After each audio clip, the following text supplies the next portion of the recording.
What did you do with today? Not yesterday, not last year, not one day, today. Because here is what I know. It took me years, miles, and more than few hard lessons to learn it. Every hour you let pass without intention is money you spent without to intentional living. On this podcast, we are going to talk about how to audit your 24 hours like a CFO audits a balance sheet. How in African diaspora professionals can build businesses across borders. We're going to talk about real stories, real numbers, real systems, how people on the African continent are building wealth one disciplined hour at a time. And we're going to have honest conversations about what it costs to waste the one.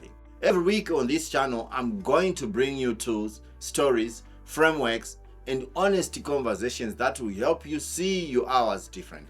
Subscribe not because I asked you, but because you are the kind of a person who invests in themselves. Turn on notifications because when we drop an episode, every single minute in it is designed to give you something back.